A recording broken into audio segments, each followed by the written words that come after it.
नमस्कार मित्रों। भारत एक प्राचीन और सभ्यताओं वाला देश है। यहाँ हर जाति और हर समुदाय के लोग रहते हैं। क्या दोस्तों आप जानते हैं, हमारे देश के एक नाम नहीं, दो नहीं, बल्कि 9 नाम हैं। वो नाम कौन कौन से हैं, हम आपको ये भी बताएंगे और हम आपको ये भी बताएंगे कि वो 9 नाम किस कारण से पढ़े। तो आइए दोस्तों जानते हैं इस वीडियो के माध्यम से। आपसे एक छोटी सी रिक्वेस्ट है, हमारा वीडियो अच्छा लगे तो इसे लाइक करें और आप नए हैं तो हमारे चैनल को सब्सक्राइब करें। वो 9 नाम इस प्रकार हैं दोस्तों: जम्बूद्वीप, भारतखंड, हिमवर्ष, अजनाब वर्ष, आर्यवर्त, हिंद, हिंदुस्तान और इंडिया। पहले जान लेते दोस्तों जम्बूद्वीप के बारे में। जम्बूद्वीप जामुन के आकार का एक वृक्ष हुआ करता था। वो वृक्ष बहुत ही बड़े बड़े हुआ करते थे और उनके फल लगभग एक हाथी के बराबर उनके बड़े बड़े फल लगते थे।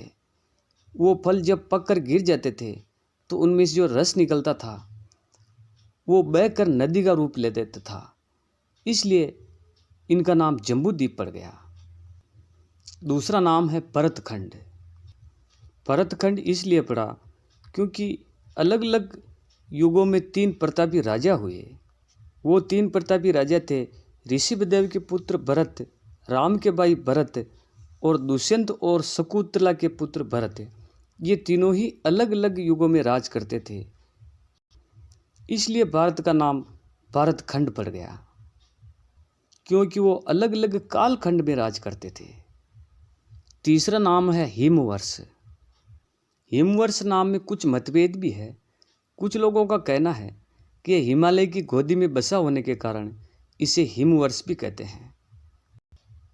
अगला है अजनाब वर्ष। अजनाब वर्ष या अजनाब खंड भी कहते हैं, क्योंकि महाराज नाभि का नाम अजनाब भी था, इसलिए इसे अजनाब वर्ष भी कहते थे। भारतवर्ष, इसके पीछे भी एक कहानी है। महर्षि विश्वामित्र घोर तपस्या कर रहे थे और इंद्र को भय था कि कहीं हमारा स्वर्ग न हत्या लें। इंद्र ने वहाँ की अप्सरा मेनका को उनकी तपस्या भंग करने के लिए भेजा। अप्सरा ने उनकी तपस्या भंग कर दी और उनको एक बेटी जन्मी। उनका नाम शकुंतला था। शकुंतला का विवाह पूर्ववंशी राजा दुष्यंत से हुआ और इन दोनों के एक पुत्र होता है। उस पुत्र का नाम भरत हुआ। ऋषि कर्ण के आशीर्वाद से भरत आगे चलकर चक्रवर्ती सम्राट बनेंगे और उनके इस नाम पर भूखंड का नाम भारत पड़ेगा, इसलिए इसे भारतवर्ष भी कहा जाता है। अगला नाम है आर्यवर्त।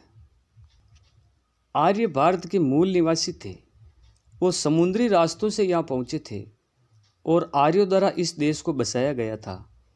इसकी वजह से इस देश को आर्यवर्त या आर्यों की भूमि भी कहा जाता है और सबसे ज़्यादा शासन आर्यों ने ही किया था। इतिहासकारों के अनुसार मध्यकाल में जब भारत पर तुर्की और ईरानी आए तो उन्होंने सिंधु घाटी में प्रवेश किया। वह स का उच्चारण है से किया करते थे। इस तरह सिंधु को उन्होंने हिंदू के रूप में पुकारा और इस राष्ट्र का नाम हिंदुस्तान और हिंदू भी पड़ा। अगला नाम है इंडिया। अंग्रेज जब हमारे देश में आए तो उन्होंने सिंधु घाटी को इंडस वैली कहा और इसी आधार पर इस देश का नाम इंडिया पड़ गया। यह इसलिए भी माना जाता है क्योंकि भारत या हिंदुस्तान कहने में अंग्रेजों को बहुत कठिन लगता था और इंडिया कहना उनको काफ़ी आसान लगता था। तभी से भारत को इंडिया भी कहा जाने लगा और ये नाम अंग्रेजों द्वारा दिया गया था और उन्होंने ईस्ट इंडिया कंपनी की स्थापना भी की थी। भारत। एक बार शकुंतला पुत्र भरत ने अश्वमेध यज्ञ किया और पृथ्वी के चारों ओर अपने घोड़े दौड़ा दिए। तब उन्होंने पूरी पृथ्वी को करीब करीब जीत लिया था और उन भरत के नाम से हमारा देश का भारत नाम पड़ा।